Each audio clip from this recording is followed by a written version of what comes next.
بسم اللہ الرحمن الرحیم الحمد للہ رب العالمین والصلاة والسلام علی اشرف الانبیاء والمرسلین۔ نور العزا کے اسباق کا سلسلہ ہمارا جاری و ساری تھا، اور ہم باب قضاء الفوائد پڑھ رہے تھے، یعنی جو نماز فوت ہو گئی ہیں ان کو قضا کرنے کے حوالے سے یہ باب ہے۔ تو اس کے اندر ہم نے گزشتہ سبق کے اندر پڑھا تھا کہ صاحب ترتیب بندہ کب بنتا ہے، اور ترتیب کن چیزوں کی وجہ سے ساقط ہو جاتی ہے، اور کب بندہ جو ہے وہ ترتیب سے نماز پڑھے گا، اور کب اس کی ترتیب ساقط ہوگی۔ تو اس کے حوالے سے گفتگو ہوئی تھی۔ تو کل ہم نے یہ بھی پڑھا تھا کہ اگر کوئی بندہ ایک نماز اس کی فوت ہو گئی اور اس کو یاد ہے، اور وہ فوت شدہ نماز یاد ہونے کے باوجود بھی اگر کوئی فرض نماز پڑھتا ہے، اور وہ بندہ صاحب ترتیب ہے، تو صاحب ترتیب ہونے کے باوجود وہ فوت شدہ نماز نہیں پڑھتا بلکہ پہلے کوئی فرض پڑھتا ہے، تو وہ فرض کیا ہو جائے گا؟ فساد اس کے اندر آ جائے گا، وہ فرض فاسد ہوگا، اور فساد موقوف کے ساتھ وہ ہوگا۔ تو اسی طرح اگر وہ اسی حالت میں وہ پڑھتا ہے، پانچ نمازیں پڑھتا ہے، اور وہ فوت شدہ نماز نہیں پڑھتا، تو اس کی پانچوں نمازیں فساد موقوف کے ساتھ وہ فاسد ہوں گی۔ تو اب جیسے ہی وہ پانچ نماز کا وقت گزرے گا، تو اب وہ اس کی ساری نمازیں درست ہو جائیں گی، ساری نمازیں اس کی صحیح ہو جائے گی۔ ٹھیک ہے، تو یہ بیان ہوا تھا۔ اب اس کے بعد کہتے ہیں وَإِن قَدَ الْمَتْرُوكَةُ ان قَدَ الْمَتْرُوكَةَ قبل خروج وقت الخامسۃ بطل وصف ما صلاہ متذکرا قبلها وصار نفلا۔ اگر وہ بندہ پانچویں نماز کا وقت نکلنے سے پہلے چھوڑی ہوئی نماز کو پڑھتا ہے، جیسے میں نے کل بیان کیا تھا کہ وہ ایک نماز اس کی رہ گئی اور پانچ نمازیں اس نے اسی حالت میں پڑھی ہے، اس نے قضا نماز، فوت شدہ نماز اس کی قضا نہیں کی، تو اب اس کی پانچوں نماز کیا ہو جائیں گی؟ فاسد ہو جائیں گی۔ جیسے ہی پانچویں کا وقت گزرے گا، تو اس کی پانچوں نمازیں درست ہو جائیں گی۔ اور اگر پانچویں نماز کا وقت گزرنے سے پہلے پہلے اس کی جو فوت شدہ نماز تھی وہ پڑھتا ہے، اس کی قضا کرتا ہے، تو اب اس نے جو پانچ نماز پڑھی تھی نا، وہ ساری کی ساری نمازیں باطل ہو جائیں گی۔ ان قدل متروکتا، اگر وہ قضا کرتا ہے چھوڑی ہوئی نماز کی، یعنی فوت شدہ نماز کو وہ قضا کرتا ہے، یعنی پڑھتا ہے، کب پڑھتا ہے؟ قبل خروج وقت الخامسۃ، پانچویں نماز کے وقت کے خارج ہونے سے پہلے پہلے، تو بطل وصف ما صلاہ متذکرا قبلہ، تو اب اس فوت شدہ نماز سے پہلے جو اس نے نمازیں پڑھی تھی، جو اس نے پانچ نماز پڑھی تھی، چاہے پانچ ہو، چاہے تین ہو، چاہے چار ہو، تو جتنی بھی پڑھی تھی، تو پانچویں نماز کا وقت نکلنے سے پہلے پہلے اگر فوت شدہ نماز پڑھتا ہے، تو اب جتنی اس نے نمازیں پڑھی تھی، چاہے پانچ پڑھی ہو چاہے چار پڑھی ہو، تو وہ ساری کی ساری نماز، ان کا وصف جو ہے وہ باطل ہو جائے گا۔ بطلا وصف ما صلاہ متذکرا قبلہ، اس فوت شدہ نماز سے پہلے یاد ہونے کی حالت میں جو اس نے نماز پڑھی تھی، ان تمام نمازوں کا وصف باطل ہو جائے گا۔ بطلا وصف ما صلاہ متذکرا قبلہ۔ ٹھیک ہے، تو اب وہ پانچ نمازیں جو اس نے پڑھی تھی، وہ ساری کی ساری ان کا وصف کیا ہو جائے گا؟ باطل ہو جائے گا، سارا نفلن، یعنی وہ نفل ہو جائیں گی۔ مثلا اس پر مثال کے طور پر سمجھتے ہیں کہ اس پر جو ہے وہ، جیسے ایک مثال دی تھی میں نے کل، کہ کسی کی فجر نماز رہ گئی، اس نے فجر نماز نہیں پڑھی تھی، اس کی قضا ہو گئی تھی، تو اب یہ اس کی فوت شدہ نماز ہو گئی ہے، تو اب اگر وہ کیا کرتا ہے؟ ظہر پڑھتا ہے، اور اس کو یاد ہے کہ میں نے فجر نہیں پڑھی، تو فجر یاد ہونے کے باوجود وہ ظہر پڑھتا ہے، تو اب کیا ہوگا؟ اس کی نماز فاسد ہوگی ظہر کی۔ پھر عصر پڑھتا ہے، عصر بھی فاسد ہوگی۔ مغرب پڑھتا ہے، عشاء پڑھتا ہے، تو بھی وہ کیا ہو جائیں گی؟ فاسد ہو جائیں گی۔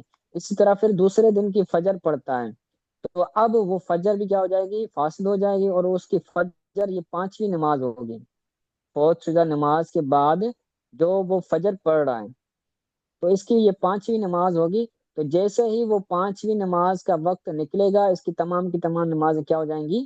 درست ہو جائے گی۔ اور اگر وہ پانچویں نماز کا وقت نکلنے سے پہلے پہلے، پانچویں نماز کا وقت نکلنے سے پہلے پہلے اگر وہ فوت شدہ نماز پڑھتا ہے، تو اس کی جو نمازیں تھی جو اس نے پڑھی تھی، جو ظہر پڑھی تھی، عصر، مغرب، عشاء پڑھی تھی، اور جو فجر پڑھی تھی، تو فجر کے باوجود پانچویں نماز کا وقت نکلتا نہیں ہے، نکلنے سے پہلے پہلے اگر وہ فوت شدہ پڑھتا ہے، تو اب اس کی جتنے بھی یہ فرض نماز اس نے پڑھی تھی وقت پر، تو ان کا وصف کیا ہو جائے گا؟ باطل ہو جائے گا۔ وصف کے باطل ہونے کا مطلب یہ ہے کہ وہ نماز کی فرضیت جو ہے وہ باطل ہو جائے گی، وہ ساری کی ساری نمازیں نفل ہو جائیں گی۔ نماز کا وصف کون سا ہے؟ نماز کا وصف ہے اس کا فرض ہونا۔ تو اس نے کیا کیا؟ پانچویں نماز کا وقت نکلنے سے پہلے پہلے فوت شدہ نماز پڑھ لی، تو اب اس نے جتنی نمازیں پڑھی تھی فوت شدہ نماز کے بعد، تو اب ان تمام نمازوں کا جو وصف ہوگا وہ کیا ہو جائے گا؟ باطل ہو جائے گا، یعنی ان کی فرضیت باطل ہو جائے گی، لیکن وہ نمازیں نفل ہو جائیں گی، سارا نفلاً وہ ساری نمازیں نفل ہو جائیں گی۔ تو اب ان کے اوپر فرض نماز پڑھنا یہ لازم ہوگا کہ ان کی اب دوبارہ کیا کرے؟ دوبارہ ان کو پڑھے، کیونکہ فرضیت جو ہے وہ ختم ہو گئی ہے، اب اس کی وجہ سے اس پر دوبارہ فرض نماز پڑھنا ہوگی۔ اللہ ٹھیک ہے، یہ سمجھ آیا؟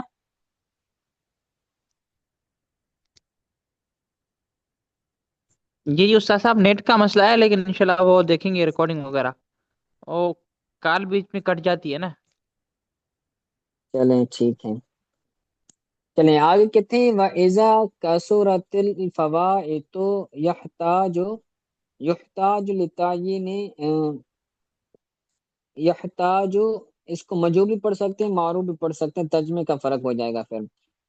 یحتاج لتعیین کل صلاۃ، جب فوت شدہ نمازیں زیادہ ہو جائیں تو محتاجی ہوگی ہر نماز کو معین کرنے کی۔ یہ بھی درست ہے، مجہول والا اور معروف والا یحتاج کریں تو ہوگا جب فوت شدہ نمازیں زیادہ ہو جائیں تو وہ بندہ محتاج ہوگا ہر نماز کو معین کرنے کی۔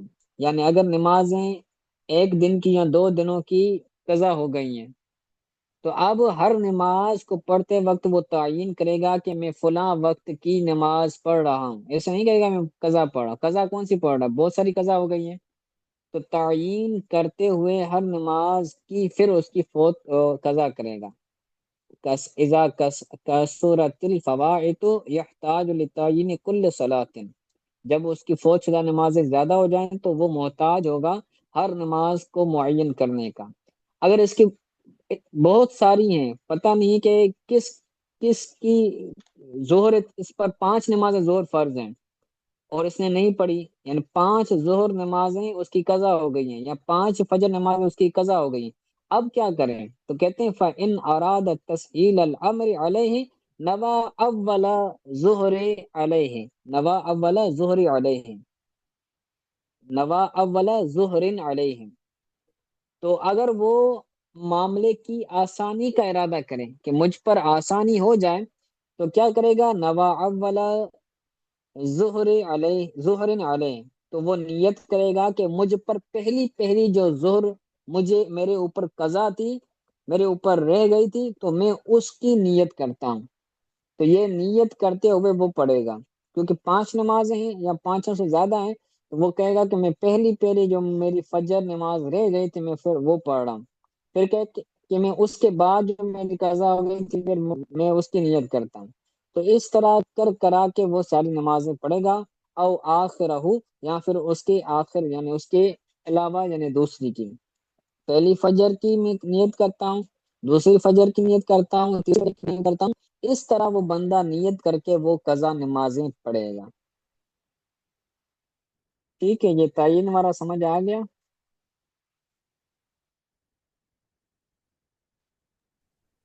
السلام علیکم۔ جی وعلیکم السلام۔ استاد صاحب تھوڑا سا اور اگر آپ بتا عمار دیتے سمجھ آیا اس کے یہ؟ بارے میں، کیونکہ آپ یہ اور بتا دیتا ہوں تھوڑی کہ دیر. یہ جو درمیان والی عبارت ہے نا، اس عبارت کا مطلب ہے کہ اگر کوئی بندہ ایسا ہے کہ جس کے اوپر بہت ساری نمازیں قضا ہیں، 10 10 15 15 جی. نمازیں اس کے اوپر قضا ہیں، تو اب وہ بندہ نیت کیا کرے؟ تو اس کے لیے کہہ رہے ہیں کہ اس پر اب لازم ہے کہ وہ بندہ ہر نماز کی کو معین کرے گا کہ میں فلاں وقت کی نماز قضا کر کے پڑھ رہا ہوں، میں فلاں وقت کی نماز کی قضا کر کے پڑھ رہا ہوں۔ اب اس کے اندر تعین کرنا ضروری ہے۔ اگر ایک دو نمازیں ہوں تو پھر وہ تعین کرنے کی حاجت نہیں ہے۔ اگر بہت زیادہ ہو گئی تو اب تعین کرے گا، ہر وقت کو معین کرے گا، پھر اس کی نماز پڑھے گا۔ ٹھیک ہے، اب اس کے اندر یہ بھی اس کو اختیار ہے، پہلے تو یہ کہ تاریخ وغیرہ، دن وغیرہ ہر چیز اس کے اندر نیت کے اندر شامل کریں، لیکن اگر تاریخ بھی یاد نہیں ہے، دن بھی یاد نہیں ہے، تو پھر کیا کرے گا؟ پھر کہے گا کہ میری پہلی پہلی جو زور قضا ہو گئی تھی، میری پہلی پہلی جو فجر قضا ہو گئی تھی، اس کی میں نیت کرتا ہوں۔ وہ پڑھ لے، پھر کہے کہ میرے بعد اس فجر کے بعد جو پھر دوسری نماز میرے اوپر قضا ہوئی تھی، میں اس کی نیت کرتا ہوں۔ پھر وہ پڑھ لے، پھر کہے کہ میں اس کے بعد جو میری نماز قضا ہو گئی تھی، میں اس کی نیت کرتا ہوں۔ تو اس طرح کر کرا کے وہ ساری نمازیں پڑھتا رہے گا۔ ٹھیک ہے استاد صاحب، جی، سمجھ آیا؟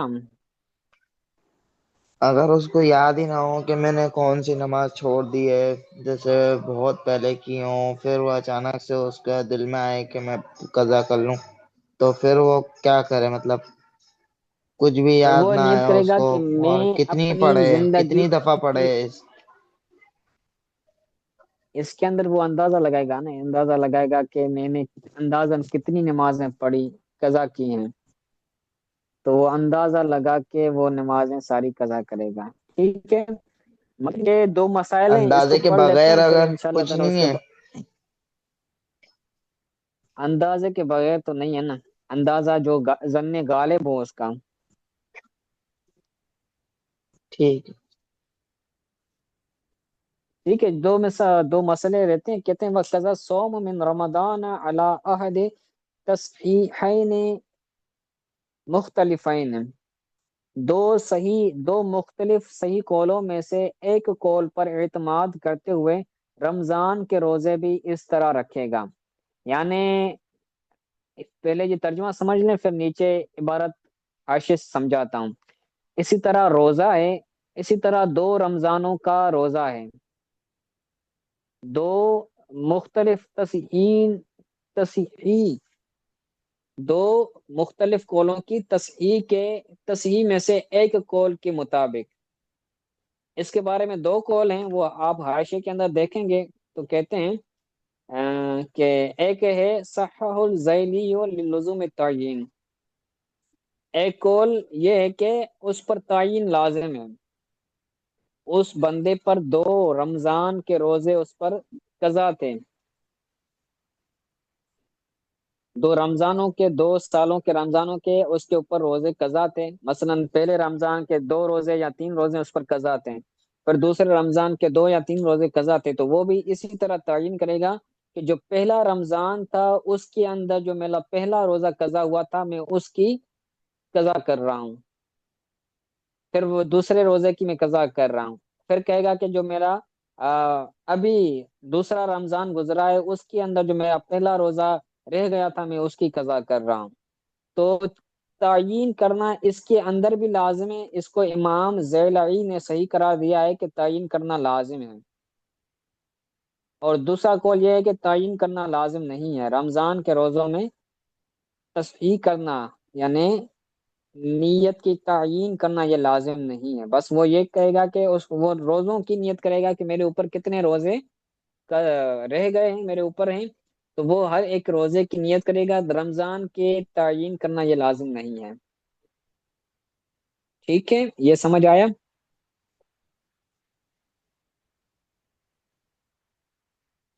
اس کے بعد آخری مسئلہ ہے، جی کہتے استاد ہیں صاحب، مطلب اس کو وَيُعَذَّرُ مَنْ أَسْلَمَ بِدَارِ الْحَرْبِ بِجِهْلِهِ الشَّرَائِعِ، اور بندہ معذور ہوگا جو دارالحرب میں اسلام لے آیا شرعی احکام کی جہالت کی وجہ سے۔ ایک بندہ ایسا تھا جو دارالحرب میں اسلام لے آیا، مسلمان ہوا، اور اس کو پتہ ہی نہیں تھا رمضان کے روزوں کے مسائل کا، کہ رمضان کے روزے بھی رکھنے ہوتے ہیں اور رمضان کے روزے فرض ہوتے ہیں، اور شرعی احکامات کا اس کو علم نہیں تھا، کوئی اس کو بتانے والا بھی نہیں تھا۔ تو اب اس حالت میں، اس صورت میں اس نے پورے رمضان کے روزے نہیں رکھے اور رمضان سارا گزر گیا، تو اب اس بندے پر ان تمام روزوں کی قضا کرنا لازم نہیں ہوگی۔ وہ بندہ معذور شرعی ہوگا، اس کی قضا کرنا اس پر لازم نہیں ہوگی، کیونکہ اس کو بتانے والا کوئی نہیں ہے اور وہ احکامات سے کیا ہے، نا واقف ہیں۔ ٹھیک ہے، تو آج کے جی لیے اتنا سبق کافی ہے۔ آج کے سبق کے حوالے سے اگر کوئی بات سمجھ نہیں آئی تو پوچھ لیں۔